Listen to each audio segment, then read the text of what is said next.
Assalamualaikum warahmatullahi wabarakatuh.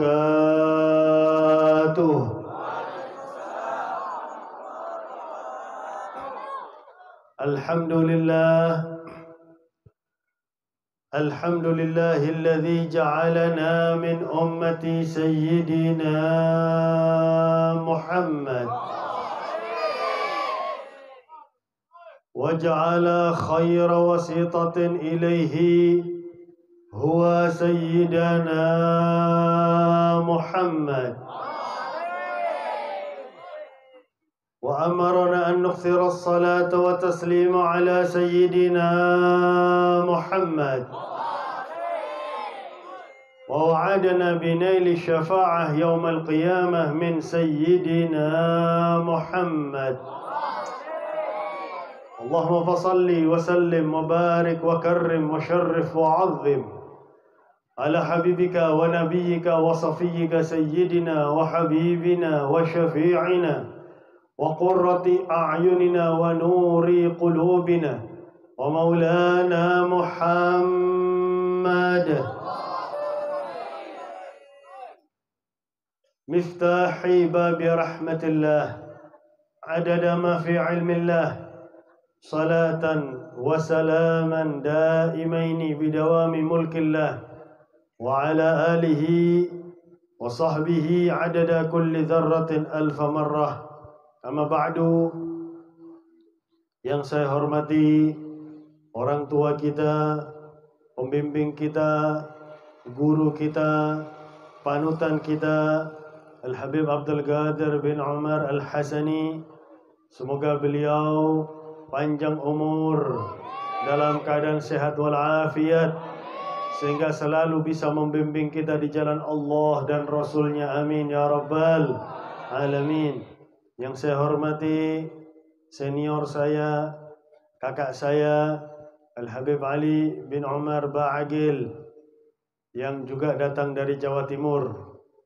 Yang saya hormati Al-Habib Muhammad Saiful Anwar Sadat Al-Madhij, Al-Habib Basit Al-Habashi, Guru Ki Haji Abdul Rahman SAG, Guru Ustadz Marzuki Al-Yamani, Guru Ustadz Ahmad Bayat, Ustadz Saimi, Ustadz Edi Muiz, DPR Kutai Kartanegara Haji Azhar Nuryadi, Kasih Pemerintahan Kecamatan Kota Bangun Suryan Syah, Kepala Desa Kota Bangun Ulu Khairul Umam, Kepala KUA Kecamatan Kota Bangun Pak Haji Gurdan, Anggota Kapolsek Kecamatan Kota Bangun Pak Sudaryo, dan segenap aparatur pemerintah yang hadir baik sipil maupun TNI Polri, teristimewa segenap pengurus dan segenap anggota Majelis Ta'lim Nurul Yaqin yang sekarang milad yang ketiga. Semoga selalu sukses, semoga istiqamah di dalam berdakwah di jalan Allah Subhanahu wa taala. Amin ya rabbal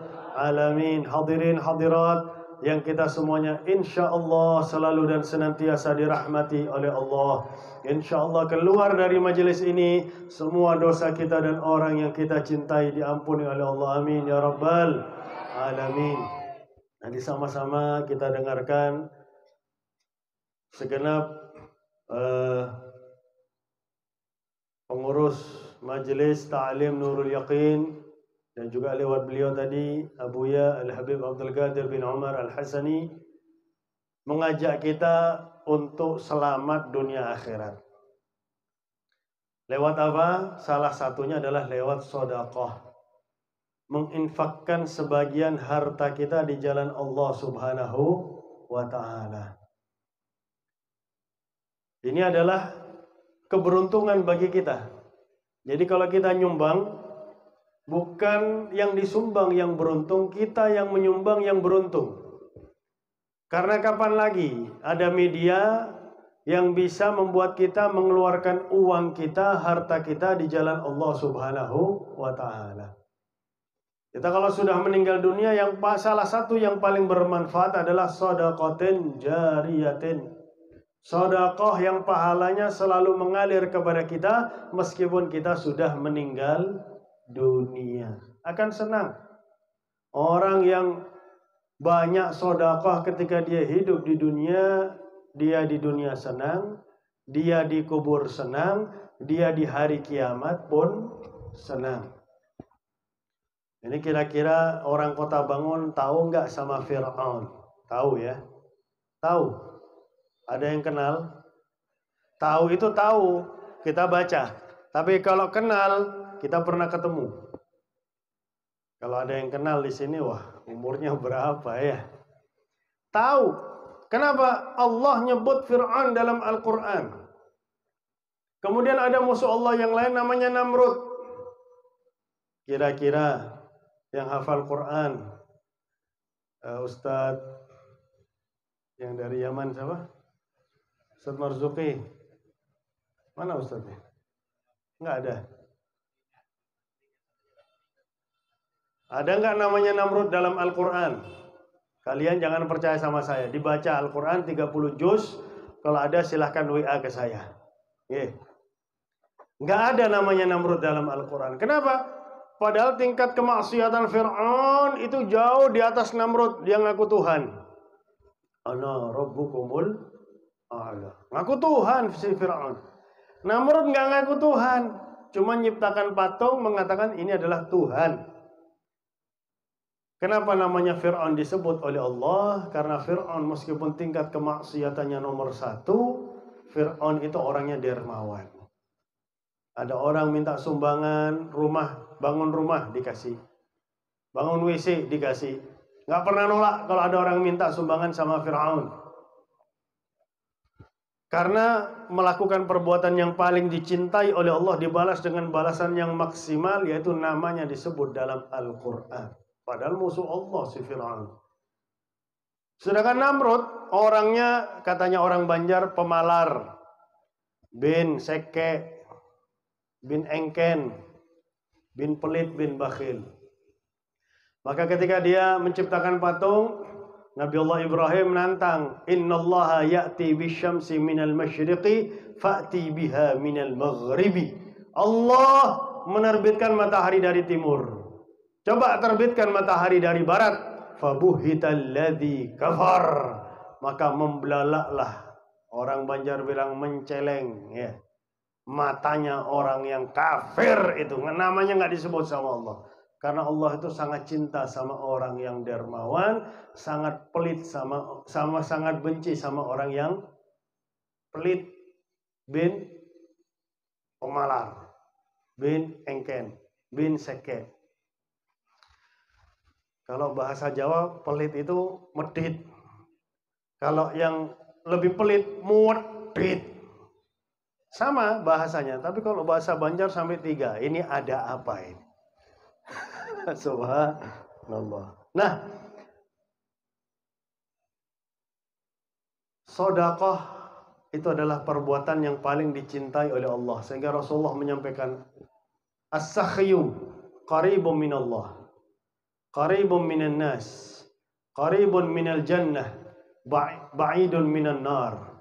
Wal bakhilu ba'idun minallah, ba'idun minan nas, ba'idun minal jannah, qaribun minan nar.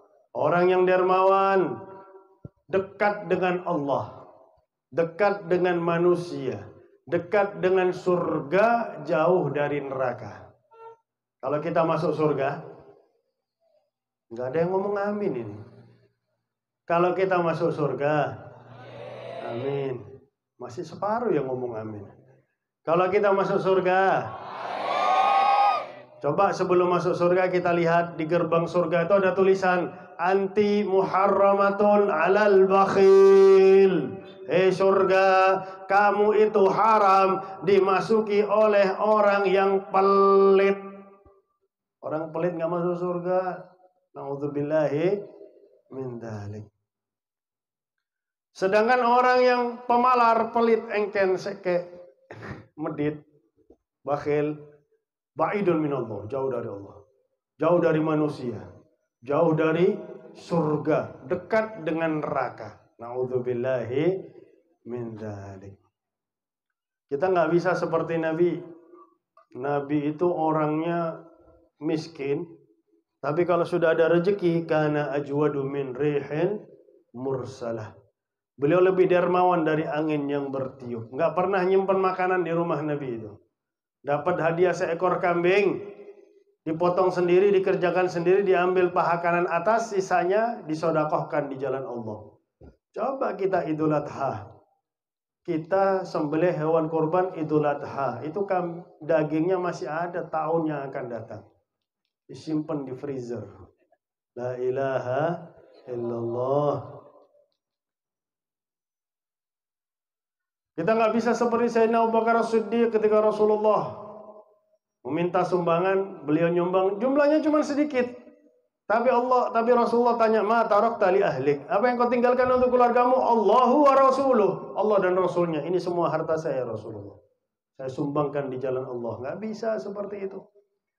Tapi kalau kita nyumbangkan sedikit dari harta kita, kita menjadi orang yang bahagia dunia akhirat. Yang pertama, dibalas oleh Allah di dunia. Minimal 3 kali lipat. Sesuai hadis Nabi besar Muhammad, "Ma naqasa malun min shadaqatin bal yazdad, bal yazdad, bal yazdad." Tidak akan berkurang harta dari sedekah, malah bertambah, malah bertambah, malah bertambah.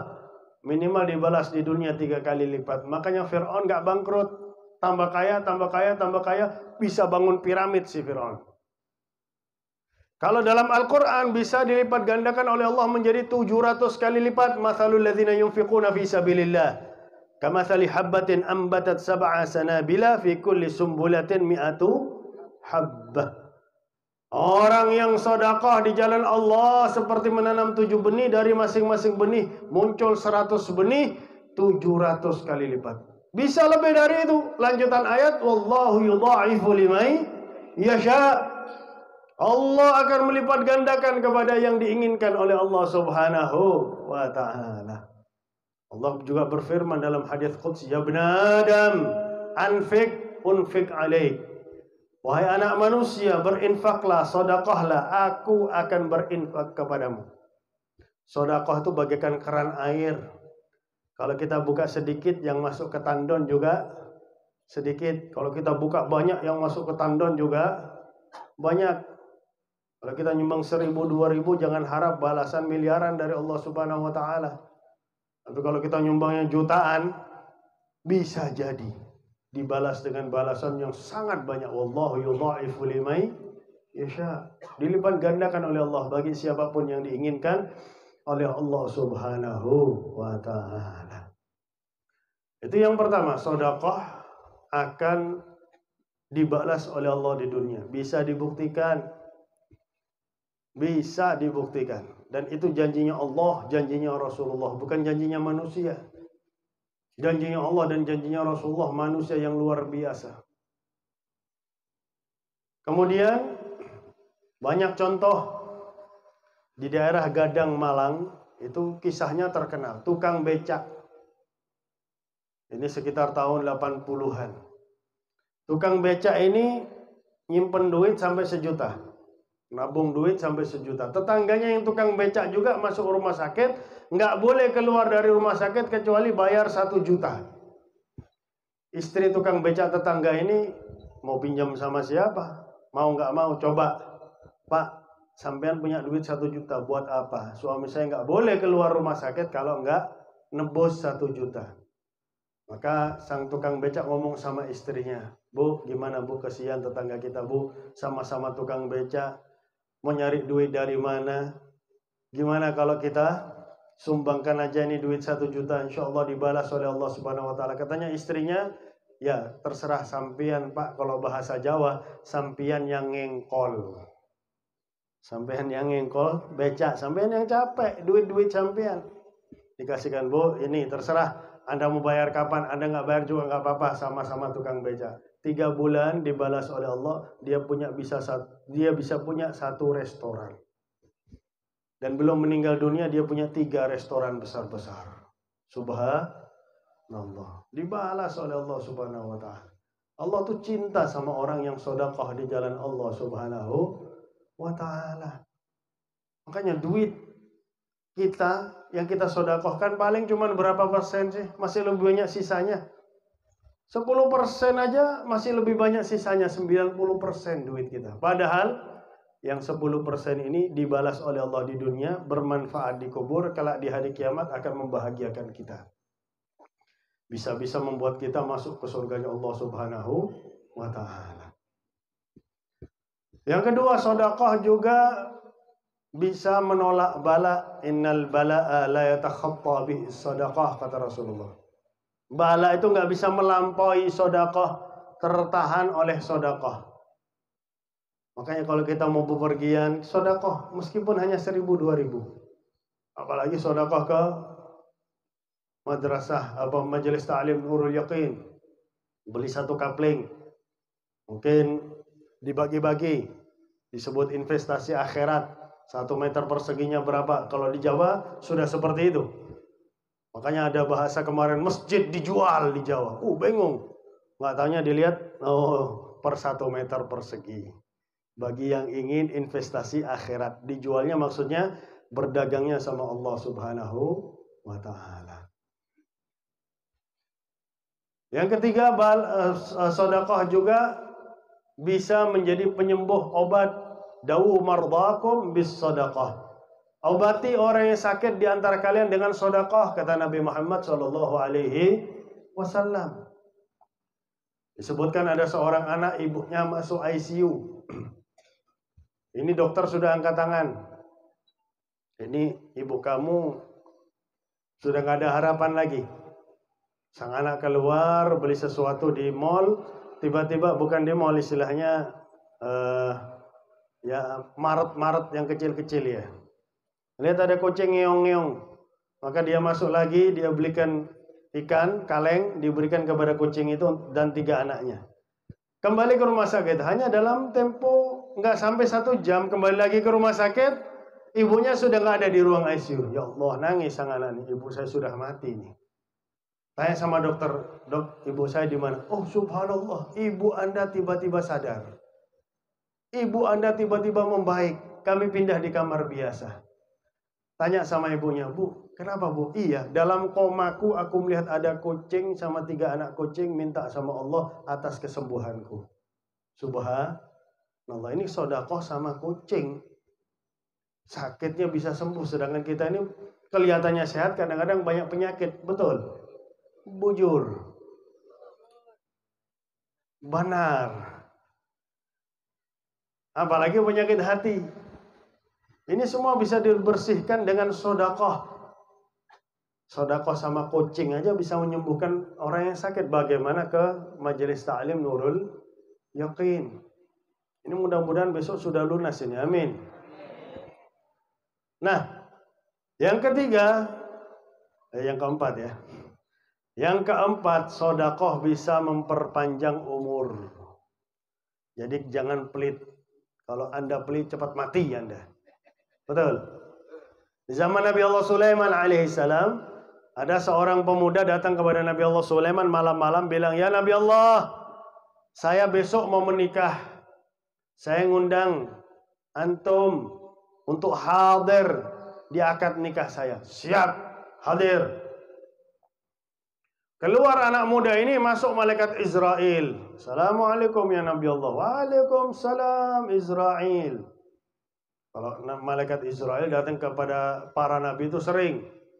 Kalau kepada kita sabar aja ya. Ada waktunya nanti. Pasti didatangi sama malaikat Israel ya. Ada apa Israel? Aku diperintahkan oleh Allah untuk mencabut nyawa anak muda tadi yang baru masuk ke rumahmu yang mau kawin besok. Disuruh nyabut nyawanya malam ini. Tapi masih ada waktu, aku mampir. Karena senang kepada para nabi malaikat Israel. Oh kasihan, mati dalam keadaan jomblo. Makanya kalau sudah bisa menikah, cepat-cepat menikah. Jangan lama-lama jomblo. Nabi Muhammad mengatakan syirarukum azzabukum. Orang yang paling buruk di antara kalian adalah para jomblo. Wa syarru mautikum azzabukum. Dan kalau jomblo itu mati, maka dia adalah mayit atau mayat yang paling buruk, katanya Nabi Muhammad. Meskipun ganteng, umur 30 belum kawin, jelek, nggak laku. Buruk menurut Nabi Muhammad SAW. Sebab kadang-kadang kalau sudah tampan dia milih-milih calon istri. La ilaha illallah. Kemudian umur 40 menikah sama nenek-nenek nanti. Na'udzubillahi min dzalik. Tapi Nabi Allah Musa tetap datang ke rumah anak muda itu pagi-pagi untuk takziah. Ternyata masih hidup. Loh, kaget Nabi Musa. Sebab ketentuan Allah itu ada namanya qadha, ada yang namanya ngantuk. Ada yang namanya qadha, ada yang namanya qadar. Qadha itu masih di Lauhil Mahfuz, bisa berubah. Tapi kalau sudah qadar atau takdir di tangan malaikat 99,99% nggak bisa berubah. Tapi jangan lupa ada yang namanya iradah. Idza arada syai'an ay yaqula lahu kun fayakun. Iradah itu bisa merubah qadar, bisa merubah takdir. Nabi Allah Musa lihat terus ke anak muda ini. Apa anak muda ini sakti ya? Nggak bisa dicabut nyawanya sama Israel. Atau Israel alamat palsu kemana? Ayo ting-tong. Atau Israel bohong. Nggak mungkin. Bingung Nabi Musa. Hidup sampai 10 tahun Israel mampir lagi. Hei Israel. Nabi Musa ini memang orangnya galak ya. Nabi Allah, malaikat Israel aja pernah datang kepada Nabi Musa. Ya Nabi Allah, Allah kirim salam kepada Anda. Saya diperintahkan oleh Allah untuk mencabut nyawa Anda sekarang. Pah! Ditempeleng malaikat Israel sama Nabi Musa. Ulang ke Allah. Gimana? Sudah selesai. Saya ditempeleng ya Allah. Oke, kembali lagi ke Musa. Tanyakan, dia mau dicabut nyawanya sekarang atau 1000 tahun yang akan datang? Sampaikan. Loh, datang lagi kamu. Mau lagi? Katanya Habib Mustafa apa? Tampar nih. Mau ditampar lagi katanya. Enggak, saya cuma nyampaikan wasiat dari Allah, kamu mau cabut nyawa sekarang atau 1000 tahun lagi? 1000 tahun lagi mati juga? Iya. Ya sudah, sekarang aja sudah. Subhanallah. Nah, 10 tahun ketemu kamu Israel, malaikat kok bohong? Oh, nggak bisa. Kami ini nggak bisa bohong. Dalam Aqidatul Awam disebutkan apa? Ismatuhum kasairil malaikah. Ini pada lupa semua sekarang. Nggak belajar Aqidatul Awam? Belum. Sifatnya para nabi maksum, ismatuhum kasairil malaikah, wajibatun wa fadalul malaikah. Malaikat itu maksum, terjaga dari perbuatan dosa, nggak mungkin melakukan perbuatan dosa. Nah, saya nggak bisa bohong, nggak bisa memang. Memaksiat itu nggak bisa malaikat. Ingat 10 tahun yang lalu, ada anak muda datang ke rumah saya. Kamu bilang kamu cabut nyawanya. Malam itu nggak sempat menikah. Oh iya.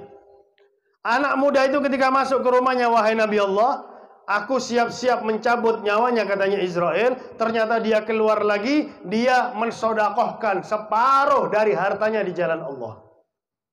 Melihat perbuatan yang paling dicintai oleh Allah, maka Allah melarangku untuk mencabut nyawanya. Tinggalkan dia wahai Israel. Subhanallah, harusnya mati, nggak jadi mati. Coba kalau dia pelit, nggak sempat untuk menikah, nggak sempat dia. Makanya jangan pelit-pelit, betul. Sumbang, meskipun hanya 50.000, 100.000. Kalau bisa 500.000, 1 juta, 5 juta. Beli 1 kali 1 meter persegi untuk majelis ta'lim Nurul Yaqin, yang mana kita akan bahagia.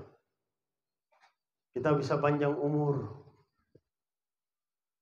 Kemudian manfaat sedekah sebagaimana disebutkan oleh Ayahanda Al-Habib Abdul Qadir tadi, dia akan senang di kuburnya.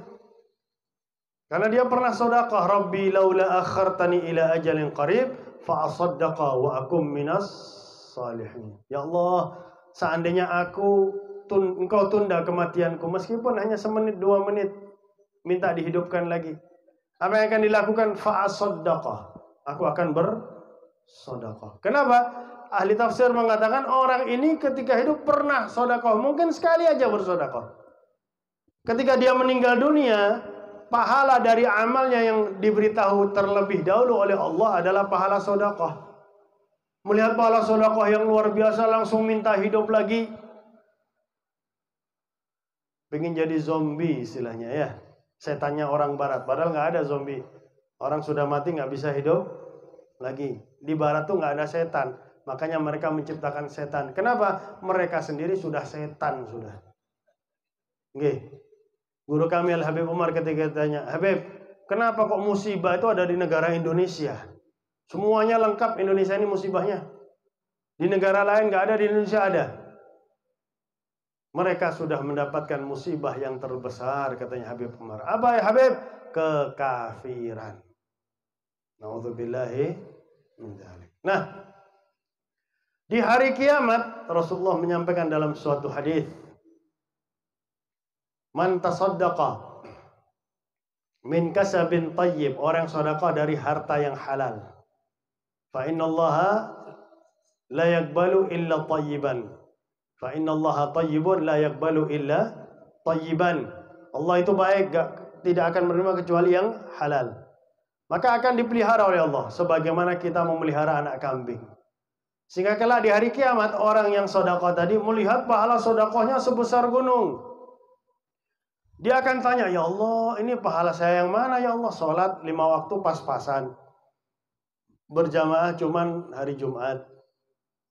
Puasa juga cuman bulan Ramadan. Zakat juga pas-pasan. Al-Habib Ibrahim bin Smith, beliau mengatakan bahwasanya zakat itu 2,8 kilo. Jadi kita lengkapkan jadi 3 kilo. Haji yang enggak haji ya Allah. Apalagi sekarang waiting listnya berapa tahun nih. Orang umur 60 sudah nggak boleh haji. Apa 65? Ini pahala saya yang mana ya Allah? Diingatkan oleh Allah. Kamu pernah sedekah. Kamu pernah membantu majelis ta'lim Nurul Yaqin. Aku terima. Karena dari harta yang halal. Dan aku pelihara sehingga besar. Membesar. Berkembang sehingga menjadi sebesar gunung. Ya Allah, orang yang sedekah di hari kiamat nyesel. Orang yang sedekah di hari kiamat akan menyesal. Kenapa aku cuman sekali? Kenapa cuman sekali-sekali sedekah ya Allah? Kenapa cuma sedikit sedekah? Ya Allah, seandainya aku tahu pahalanya seperti ini ya Allah, semua hartaku akan aku sedekahkan di jalan-Mu ya Allah. Yang sedekah menyesal, yang enggak sedekah stres. La ilaha illallah. Dikasih duit sama Allah, mau dimakan sendiri. Coba kita hitung-hitungan. Kita punya duit 200.000. Kita buat makan 200.000. Kita nikmati hanya 1 jam. Ada orang makan 1 jam?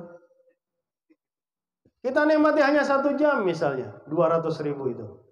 Tapi kalau 200.000 itu kita sedekahkan di jalan Allah, kita akan nikmati sampai hari kiamat.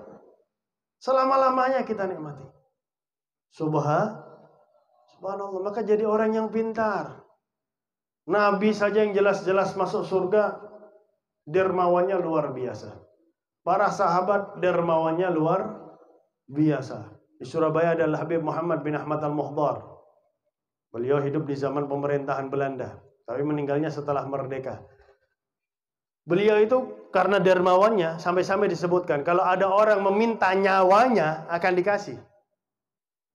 Nyawanya dikasih sama beliau. Nggak pernah nolak permintaannya orang. Subhanallah.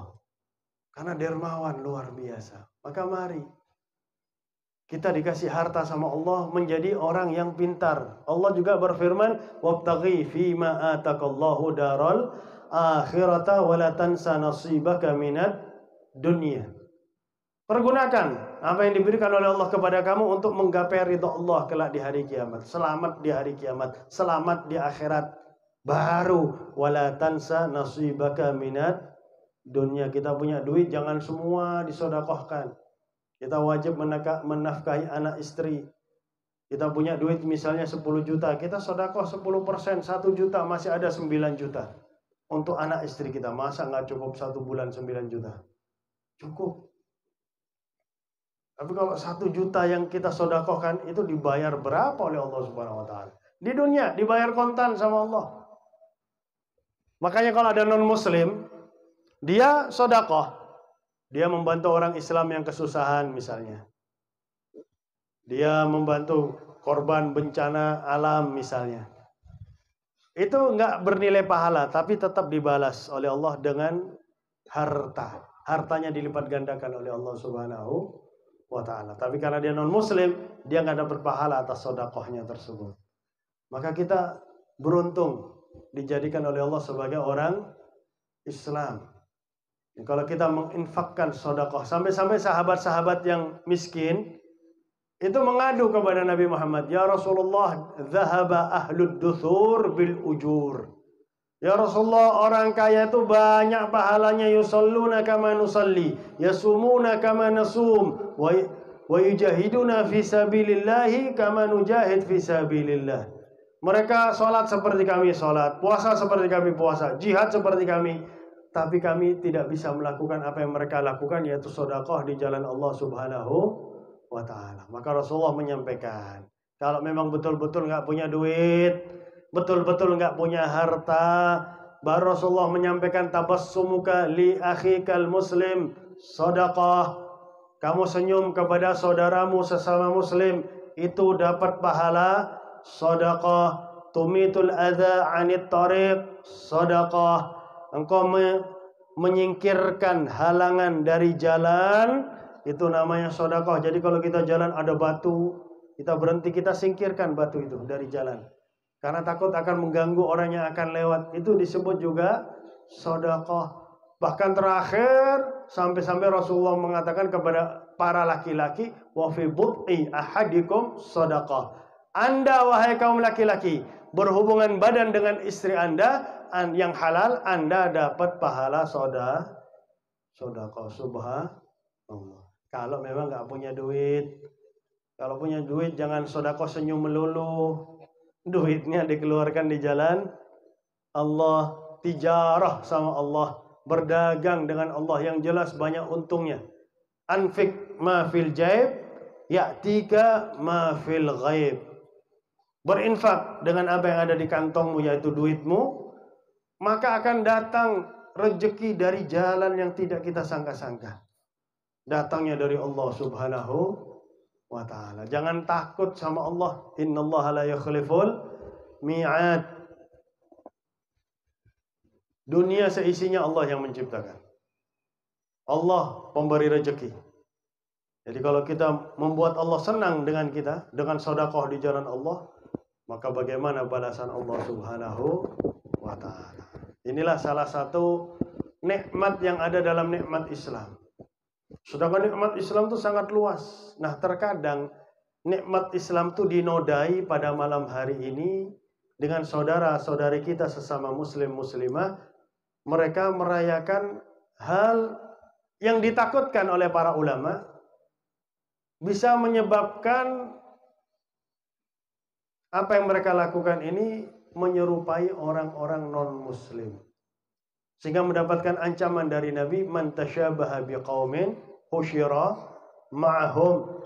Barang siapa yang menyerupai sekelompok kaum, kelak di hari kiamat akan dikumpulkan oleh Allah bersama kaum tersebut.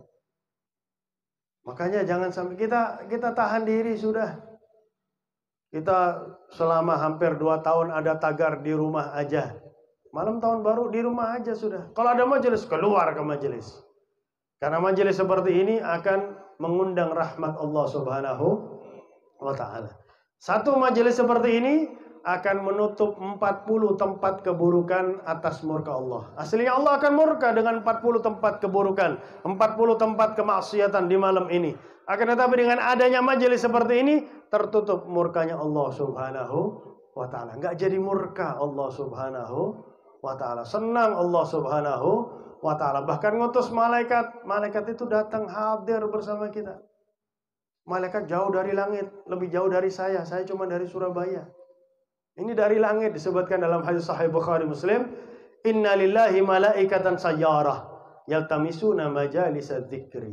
Allah itu memiliki malaikat yang selalu jalan nyari majelis zikir. Kalau sudah dapat majelis zikir seperti ini, semua majelis yang mengingatkan kita kepada Allah adalah majelis zikir. Majelis zikir yang paling tinggi adalah majelis ilmu. Malaikat duduk, hadir. Bahkan kalau itu majelis ilmu, malaikat akan mengembangkan sayap, mempersilahkan kita duduk di sayap malaikat. Setelah selesai, setelah bubar, malaikat akan mengatakan, "Qumu maghfuran lakum qad buddilat sayyi'atukumul hasanat." Bubar kalian dari majelis kalian, dosa kalian sudah diampuni oleh Allah.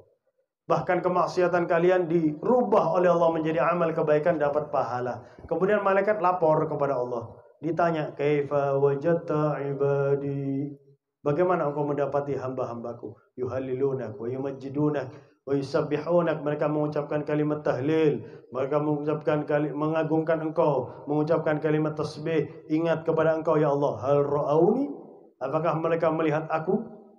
Bagaimana kita melihat yang menciptakan keindahan, zat yang maha indah. Terus terang, abah saya ketika di Surabaya jalan sama gurunya naik bis. Tiba-tiba ada wanita cantik naik bis. Itu abah saya langsung khusyuk. Pandangannya memandang wanita cantik tersebut. Umur 70 tahun aja kalau ada wanita cantik, kopiahnya bisa miring. Betul. Dilihat terus sampai duduk. Dibiarkan sama gurunya. Ini guru tariqatnya. Kalau guru ilmunya Al-Habib Abdul Qadir bin Ahmad bin Faqih. Kalau guru tariqatnya Al-Habib Hashim bin Saleh bin Abdul Rahman Al-Habashi. Ditegur, "Cantik ya Idrus ya?" Sambil malu dia bilang, "Iya." Ini baru makhluk Idrus. Bagaimana dengan Khalik? Bagaimana dengan yang menciptakan kecantikan ini? Bagaimana indahnya Allah Subhanahu wa ta'ala. Kita semua insya Allah akan memandang Allah. Amin. Penghuni surga setiap hari Jumat akan memandang Allah. Wujuhu yawma idzin nadhirah ila rabbiha nadhirah. Wajah berseri-seri karena memandang Allah. Amin ya rabbal alamin. Setiap hari Jumat itu. Setelah pulang dari memandang Allah, sang suami memandang istri lebih cantik, sang istri memandang suami lebih tampan. Itu setiap Jumat abadi selama-lamanya. Niscaya mereka tidak akan berhenti berzikir. Kita lihat siapa yang pernah memandang Allah, Nabi Muhammad. Jangankan mata beliau terbuka, mata beliau terpejam tidur. Qalban idza namatil ainani lam yanami. Kalau kedua mata beliau terpejam tidur, hati beliau enggak pernah tidur, zikir kepada Allah. Ini kita kadang-kadang mata kita melek, hati kita tidur. Hatinya enggak zikir sama Allah. La ilaha illallah. Kemudian terakhir Allah tanya lagi, minta apa? Minta surga. Ngelihat surga? Enggak ngelihat ya Allah. Gimana kalau mereka melihat surga? Enggak akan berdiri dari sejadahnya ya Allah. Mereka berlindung kepada aku dari apa? Neraka. Ngelihat neraka. Bagaimana kalau mereka melihat neraka? Enggak bakal mau maksiat ya Allah. Ishhadu ya malaikati fa inni qad ghafartu lahum. Saksikanlah wahai malaikatku, aku mengampuni dosa mereka semua yang hadir majelis. Maka malaikat kan tahu hati kita. Malaikat itu tahu hati kita. Ya Rabb, fihim fulan ibni fulan hadara li hajah. Di antara mereka ada fulan bin fulan yang hadir majelis ini karena punya keperluan lain ya Allah. Mungkin kepingin ketemu dengan Bapak polisi mungkin. Mungkin kepingin ketemu dengan saudara Fairil mungkin. Mungkin kepingin ketemu dengan Habib Abdul Qadir. Punya niat lain. Mungkin kepingin dapat snack, mungkin. Maka Allah mengatakan humul qaum la yashqa bihim jalisuhum. Mereka adalah sekelompok kaum yang enggak bakal celaka orang yang duduk bersama mereka. Dia juga aku ampuni dosanya. Terakhir saya mau cerita tentang satu manfaat hadir majelis ilmu. Satu aja. Enggak usah banyak-banyak. Kalau mau lebih banyak silahkan mengundang lagi. Satu aja, tapi panjang meskipun satu. Rasul. Ada Syekh Muhammad Al-Azab, beliau ngarang Maulid Azab. Datang kepada beliau seorang rentenir. Ya Syekh, ana mau tobat. Kaget. Syekh Muhammad Al-Azhar.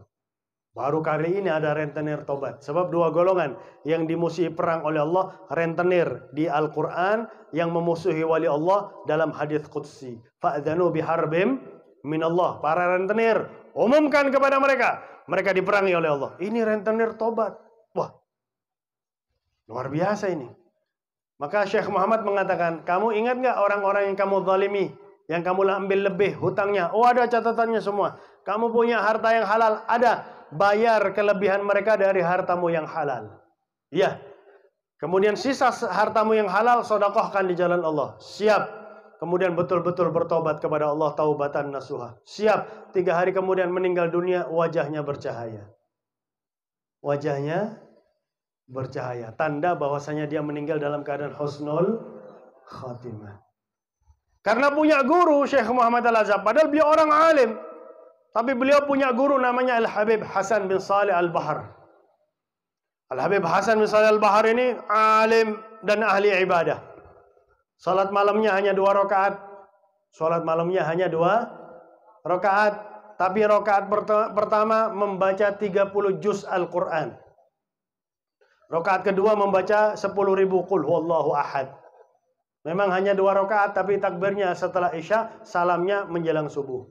Setiap malam, dari bujang sampai malam pengantin baru ditinggal istrinya. 3 malam gak disentuh istrinya. Baru istrinya ngomong ke ibunya, Ibu, Habib Hasan, saya 3 malam ini gak disentuh sama Habib Hasan. Hasan, nanti malam sentuh istrimu. Masih disuruh.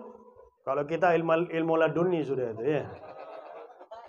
Nah, hadirin hadirat yang dimuliakan oleh Allah, datang kepada Habib Hasan. Ya Habib, ada rentenir di desa saya, ghurfah. Gini. Oh, coba ceritakan ciri-ciri orang tersebut. Tingginya sekian, warna kulitnya seperti ini, wajahnya ada bulat, ada lonjong dan lain sebagainya. Diceritakan. Oh, jangan heran kalau dia tobat. Loh, kok bisa Habib? Iya. Dia datang dari desa kamu, Habib Hasan kan wali, tahu kejadiannya. Datang dari desa kamu, ghurfah, ke desaku di Asbah, itu sekitar 5 kilo. Tujuannya nagih hutang. Tujuannya menagih hutang. Dia datang ke rumah orang yang punya hutang, digedor, yang nyaut istrinya dari atas. Ada perlu apa? Mana suamimu? Suruh bayar hutang. Suamiku lagi hadir majelisnya Al-Habib Hasan bin Saleh Al-Bahar. Karena ketepatan hari Selasa habis asar. Orang ini datang ke majelisnya Habib Hasan bin Saleh Al-Bahar, tujuannya apa? Nagih hutang. Tujuannya, pada tidur apa ini? Nggak ada yang nyaut ini. Tujuannya apa? Nagih hutang. Maka dia berdiri di ujung majelis. Dia cari orang yang punya hutang. Dia cari, itu yang baju hitam. Ya. Langsung dia datang, dia duduk sebelahnya, dipegang. Ayo, mau lari kemana? Ketika dia berdiri di ujung majelis, mencari orang yang punya hutang, aku lihat rahmat Allah masuk ke dalam tubuhnya. Maka jangan heran kalau dia taubat. Padahal hadir majelisnya cuman seka. Suaranya mana ini? Hadir majelisnya cuman sekali. Tujuannya nagih hutang. Bisa mati husnul khatimah. Nah, bagaimana kalau kita istiqamah hadir majelis? Bagaimana kalau kita nyumbang untuk majelis? Ini yang kita harapkan, meninggal dalam keadaan husnul khatimah. Al-Habib Abdullah bin Alawi Al-Haddad, beliau mengatakan, kalau saya ditawari oleh Allah meninggal di pintu kamarku dalam keadaan husnul khatimah, atau meninggal di pintu rumahku dalam keadaan mati syahid, aku memilih meninggal di pintu kamarku dalam keadaan husnul khatimah. Ya Habib, bukankah mati syahid itu lebih baik daripada husnul khatimah? Aku takut terjadi sesuatu yang tidak baik antara pintu kamarku sampai pintu rumahku. Milih meninggal dunia dalam keadaan husnul khatimah. Semoga kita dan orang yang kita cintai berkat majelis pada malam hari ini, semua dosanya diampuni oleh Allah, semua kemaksiatannya dihapuskan oleh Allah. Kita dan orang-orang kita cintai menjadi orang-orang yang dermawan, menjadi orang-orang yang menyisihkan harta kita di jalan Allah, menyumbang majelis, menyumbang jalan Allah, sehingga dibalas oleh Allah di dunia, di kubur kelak di hari kiamat. Kita dan orang-orang kita cintai, terutama guru kita Al-Habib Abdul Qadir bin Umar Al-Hasani, terutama Majelis Ta'lim Nurul Yaqin, dikabulkan semua hajatnya oleh Allah, dimudahkan semua urusannya oleh Allah, diberi rezeki yang banyak, yang halal, yang barakah dari Allah, dipanjangkan umurnya di jalan taat kepada Allah, taat kepada Rasulullah, dalam keadaan sehat walafiat. Ya Allah, pada malam hari ini ya Allah, betapa banyak umat Nabi Muhammad yang bermaksiat kepadamu ya Allah. Maka kami mohon ya Allah, berikanlah pengampunanmu kepada kami dan mereka ya Allah. Mereka tidak tahu ya Allah, mereka membuat sedih Nabi Muhammad ya Allah, mereka membuat menangis Nabi Muhammad di malam hari ini ya Allah. Ya Allah, jadikanlah Nabi Muhammad gembira dengan majelis kami ini ya Allah. Jadikanlah Nabi Muhammad senang dengan majelis kami ini ya Allah. Membuat senyum Nabi Muhammad, menghibur Nabi Muhammad ya Allah, sehingga mendapatkan pandangan rahmat dari Nabi Muhammad sallallahu alaihi wa ala alihi wa sahbihi wasallam. Ya Allah, umat Nabi Muhammad yang pada malam hari ini sedang bermaksiat, berikanlah taufik dan hidayah kepada mereka ya Allah. Bukakanlah pintu hidayah bagi mereka ya Allah, sehingga mereka tidak melakukan sesuatu yang bisa membuat sedih Nabi Muhammad. Mereka juga menjadi umat yang menghibur Nabi Muhammad, menjadi umat yang membuat senyum Nabi Muhammad. Kami juga mohon ya Allah, kalau selama ini kami pernah membuat sedih Nabi Muhammad, sampaikan permintaan maaf kami kepada Nabi Muhammad ya Allah. Jadikanlah mulai malam ini ya Allah, setiap Kamis nama kami yang naik kepada Nabi Muhammad ada di golongan taat ya Allah. Jadikanlah kami dan orang yang kami cintai sebagai umat Nabi yang selalu menghibur Nabi, yang selalu menggembirakan Nabi, yang selalu membuat senyum Nabi ya Allah, sehingga kelak di hari kiamat tidak mustahil kami dan orang yang kami cintai bisa memandang wajah mulia Nabi besar Muhammad sallallahu alaihi wa ala alihi wa sahbihi wa barak wasallam. Ya Allah, kalau sudah sampai ajal kami dan orang yang kami cintai, cabutlah nyawa kami dan mereka ya Allah dalam keadaan husnul khatimah. Ya Allah, biha ya Allah, biha ya Allah, bihusnil khatimah ya Allah.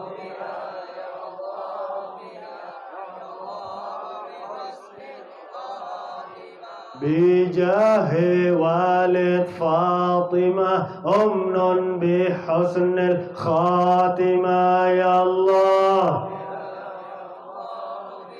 يا الله بحسن الخاتمة. ربي فاجعل مجتمعنا غاية حسن الختام، واعطنا ما قد سألنا من عطاياك الجسام، واكرم الأرواح منا يا الله، واكرم الأرواح منا يا رب بلقاء خير الأنام، وابلغ المختار عنا من صلاة وسلام. يا رب بالمصطفى بلغ مقاصدنا واغفر لنا ما مضى يا واسع الكرم. ربنا هب لنا من أزواجنا وذريتنا قرة أعين واجعلنا للمتقين إماما. وصلى الله على سيدنا محمد وعلى آله وصحبه وبارك وسلم، والحمد لله رب العالمين، والعفو منكم، ثم السلام عليكم ورحمة الله وبركاته.